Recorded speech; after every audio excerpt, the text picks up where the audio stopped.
So we've got a question from Jim.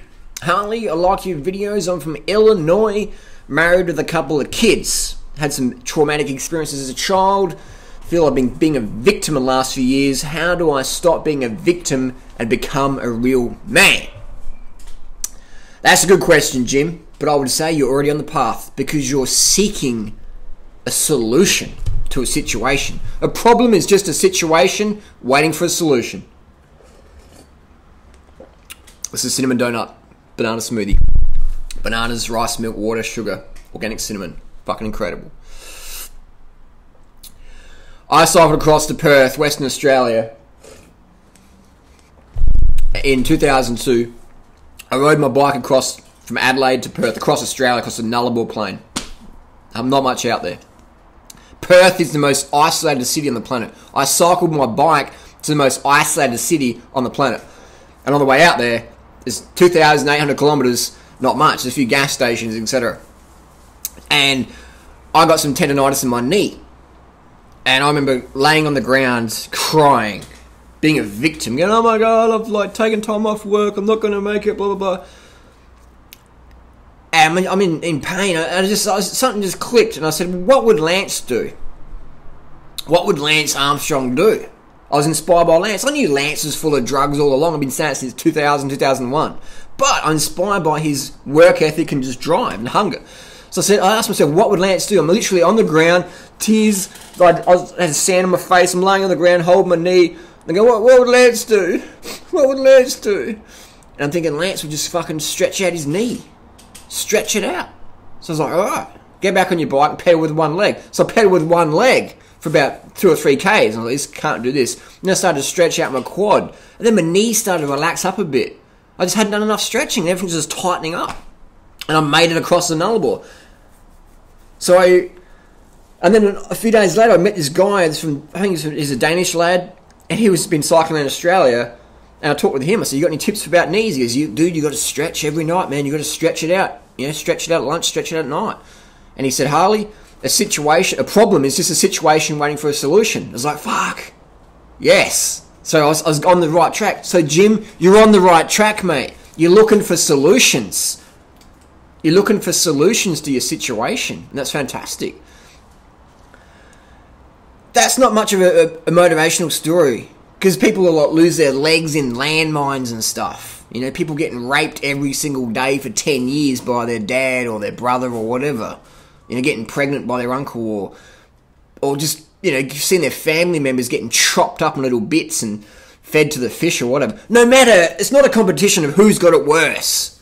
Alright, it's not a competition of who's got it worse. It's more of seeking inspiration from people who go, wow, that's, you know, I thought I had it pretty full on. Your story's pretty full on. Wow, I mean, that's pretty cool, you know. And the next person goes, oh, that story's crap, my story's better, whatever. It's not really a competition like that, but it's about seeking inspiration, going, well, being a victim is just a fucking choice at the end of the day. Doesn't matter how hard you got it or what happened to you, being a victim is 100% just a choice in the moment. Being a victim is 100% just a choice in the fucking moment. Being a victim is 100% just a choice in the moment. 100%, 1,000%, 1,000,000%. Being a victim is just a choice in the moment. Isn't it? Isn't it? Yes, it fucking is. And there's so many inspirational stories out there of people saying, this is what happened to me, and looking back, I probably would have changed things, but I can't fucking change things. The past is the past, today's the present, all we have is right here, right now. That's why they call it the present, because it's a fucking gift. So that's all I've got right now, right here, right now. The most precious moment on earth. That's all I've got right here, right now. Don't have yesterday, don't have tomorrow. Just here and right now. And they're like, well, I can't change the past. So what I'm going to do is I'm going to use that situation to help me, help others, help themselves overcome similar situations.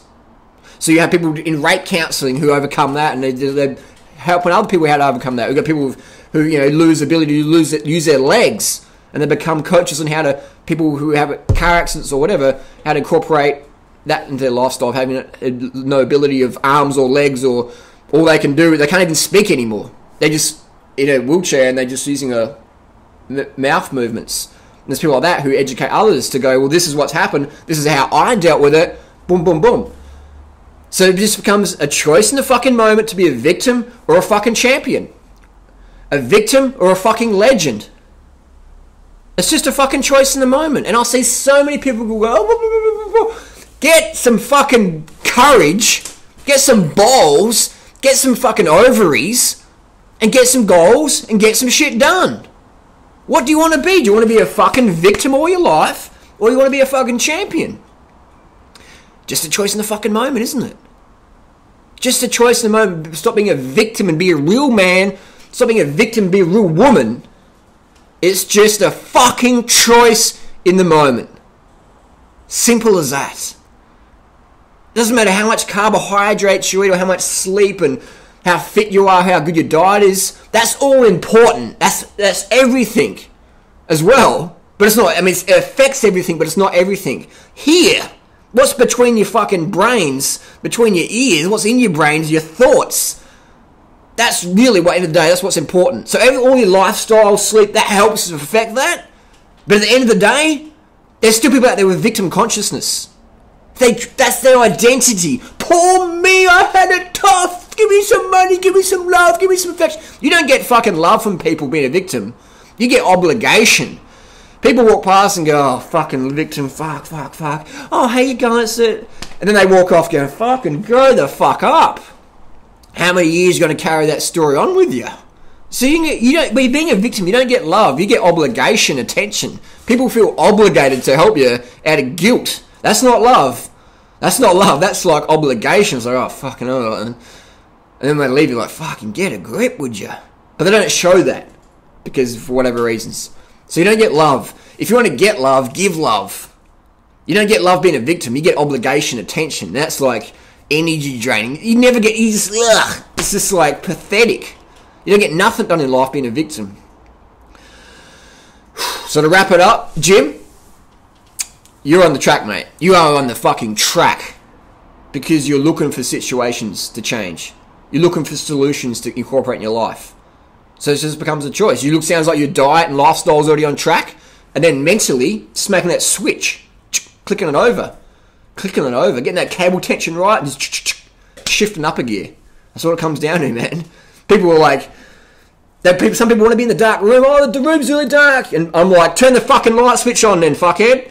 Oh, don't do that, can't do that. Turn the fucking light switch on, stop being a fuckwit. Oh, don't want to do that. Turn the fucking light switch on. Best thing we can do for victims is not to be one. Let's carb the fuck up, harden the fuck up. Remember, your attitude determines your altitude in life. It's not what happens to you, it's how you deal with it that counts.